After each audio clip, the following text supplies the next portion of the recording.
Ei, gente, bom dia. Glória a Deus, estamos aqui mais uma vez. E até aqui nos ajudou o Senhor. Aleluia. Estamos no capítulo 12 do livro de Marcos. Que bênção. Hoje está se completando 40 dias. Eu sei porque são 28 capítulos, né, de Mateus, com 12 de Marcos, 40 dias, lendo a Bíblia, sem falhar nenhum dia. Glória a Deus, até que nos ajudou o Senhor, por isso estamos alegres. E eu tô mesmo muito feliz, né? O Senhor é maravilhoso. Muitas vezes, às vezes a gente quer desanimar, mas o Senhor nos pega pela mão e fala assim: vamos em frente, filha. Não olha para trás. Quem pega no arado não pode olhar para trás. Vamos em frente. Aí eu amei, papai. Vamos em frente, sim, papai. Glória a Deus. E que Ele continue me fortalecendo, me ajudando. E vocês também, principalmente vocês, a estarem aqui comigo nessa leitura. Eu sempre olho para a tela, gente. Esqueço de olhar para a câmera. Eu sou uma bênção. Glória a Deus. Então, que o Senhor continue fortalecendo vocês e a mim, para a gente estar aqui juntos, nesse propósito de ler a Bíblia, cada dia um capítulo. Amém? Então, vamos orar para a gente poder começar o capítulo 12. Senhor, obrigado por estarmos aqui, Senhor. Que o Senhor venha cada dia mais abrir o nosso entendimento, a nossa visão, nos revelar os teus segredos, Senhor. Nos ajuda, Deus, a estar nos teus retos caminhos, a colocar, sim, Senhor, verdadeiramente todos os dias a tua palavra em prática. Ô, Senhor, que ela se torne, assim, eficaz na nossa vida, assim, que a gente, não é que ela se torne, que a gente permita, Senhor, que ela se torne eficaz em nossas vidas, que nós não tenhamos pedra de tropeço, para que a tua palavra se manifeste através de nós e em nós, Senhor. É o que nós pedimos e agradecemos, Senhor, no nome de Jesus. Nos ajuda, Deus. Amém. Precisamos de ti, Senhor. Precisamos muito de ti. Então vamos lá. Capítulo 12 do livro de Marcos, versículo 1. A parábola dos lavradores. Então Jesus começou a lhes falar por parábolas. Certo homem plantou uma vinha, colocou uma cerca ao redor dela, cavou um tanque para prensar as uvas e construiu uma torre. Depois arrendou a vinha a alguns lavradores e foi fazer uma viagem. Na época da colheita, enviou um servo aos lavradores. É muito R. Na época da colheita, enviou um servo aos lavradores para receber deles parte do fruto da vinha. Mas eles o agarraram, o espancaram e o mandaram embora de mãos vazias. Então enviou-lhes outro servo, e lhe bateram na cabeça e o humilharam. E enviou ainda outro, o qual mataram. Enviou muitos outros, em alguns bateram, a outros mataram. Faltava-lhe ainda um para enviar, seu filho amado. Por fim o enviou, dizendo: a meu filho respeitarão. Mas os lavradores disseram uns aos outros: este é o herdeiro. Venham, vamos matá-lo, e a herança será nossa. Assim eles o agarraram, o mataram e o lançaram para fora da vinha. O que fará então o dono da vinha? Virá e matará aqueles lavradores e dará a vinha a outros. Vocês nunca leram esta passagem das Escrituras? A pedra que os construtores rejeitaram tornou-se a pedra angular. Isso vem do Senhor e é algo maravilhoso para nós. Então começaram a procurar um meio de prendê-lo, pois perceberam que eram contra eles que ele havia contado aquela parábola. Mas tinham medo da multidão, por isso deixaram e foram embora. Versículo 13. Mais tarde enviaram a Jesus alguns dos fariseus e herodianos para o apanharem em alguma coisa que ele dissesse. Eles se aproximaram dele e disseram: Mestre, sabemos que és íntegro e que não te deixas influenciar por ninguém, porque não te prendes à aparência dos homens, mas ensinas o caminho de Deus conforme a verdade. É certo pagar imposto a César ou não? Devemos pagar ou não? Mas Jesus, percebendo a hipocrisia deles, perguntou: Por que vocês então estão me pondo à prova? Por que vocês estão me pondo à prova? Tragam-me um denário, para que eu veja. Eles lhe trouxeram a moeda e ele lhes perguntou: De quem é essa imagem e essa inscrição? De César, responderam eles. Então Jesus lhe disse: Deem a César o que é de César e a Deus o que é de Deus. E ficaram admirados com ele. Versículo 18.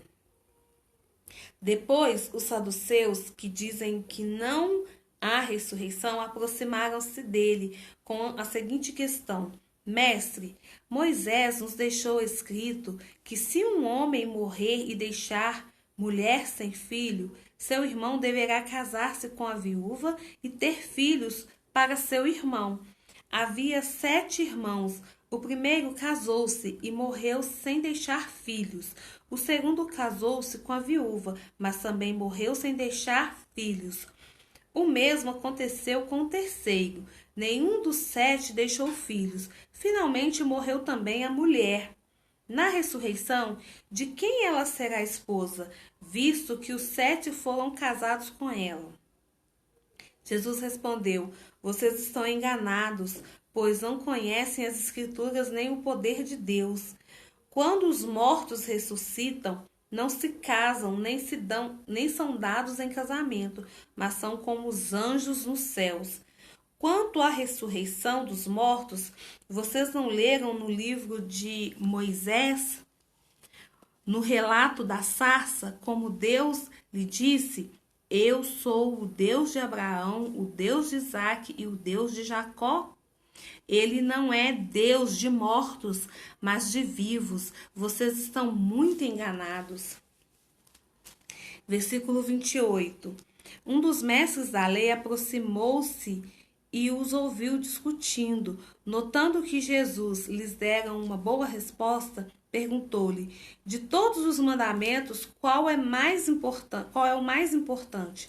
Respondeu Jesus: O mais importante é este: Ouça, ó Israel, ó Senhor, o nosso Deus, o Senhor é o único Senhor. Ame o Senhor, o seu Deus, de todo o seu coração, de toda a sua alma, de todo o seu entendimento e de todas as suas forças. O segundo é este: ame o seu próximo como a si mesmo. Não existe mandamento maior do que estes. Muito bem, mestre, disse o homem, está certo ao dizeres que Deus é o único e que não existe outro além dele.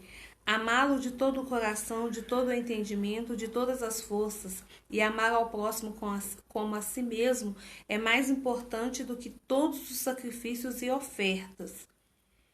Vendo que ele tinha respondido sabiamente, Jesus lhe disse: Você não está longe do reino de Deus. Daí por diante, ninguém mais ousava lhe fazer perguntas.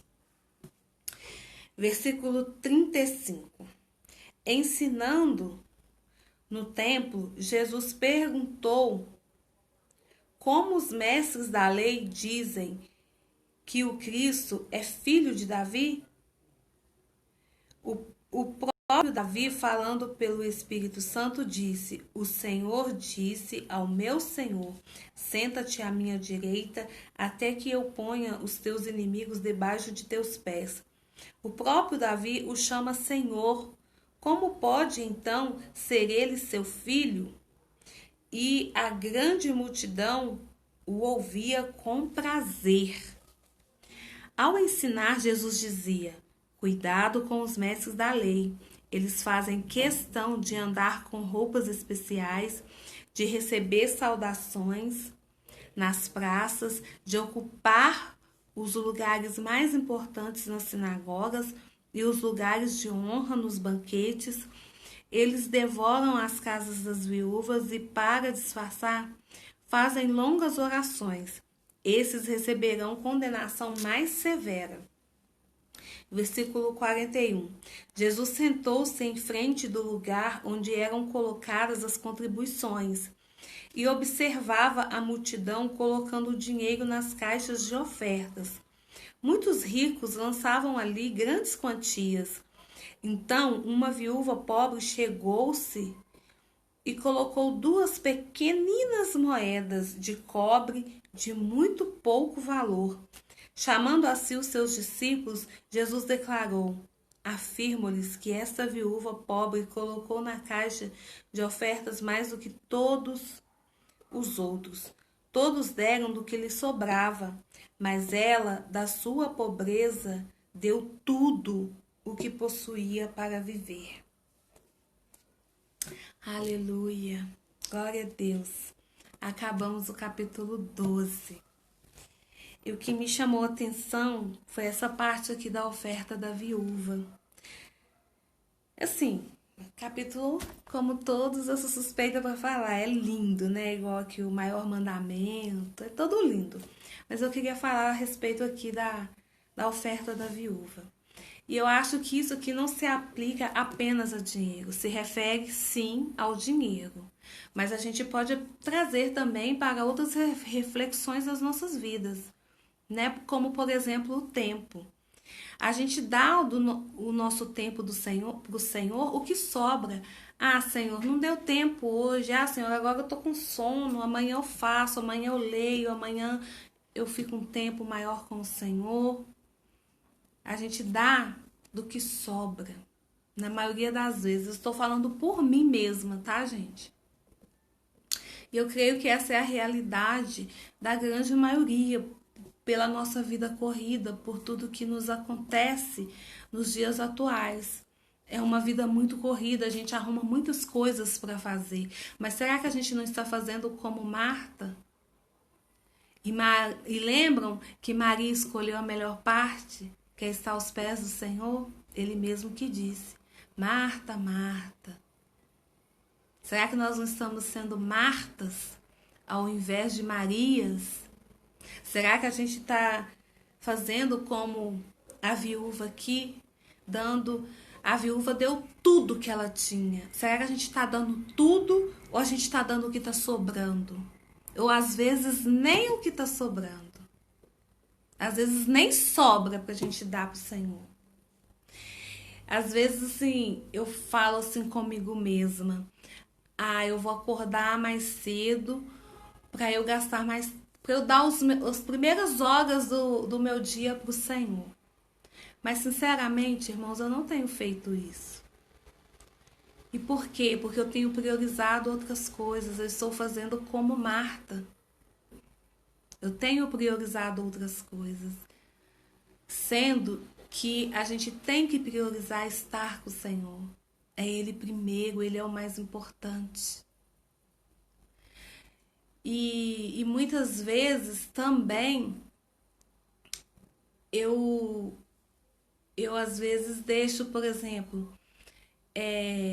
eu poderia tomar café em casa. Aí para dormir mais um pouquinho, eu tomo café no trabalho. Para eu dormir mais 15 minutos.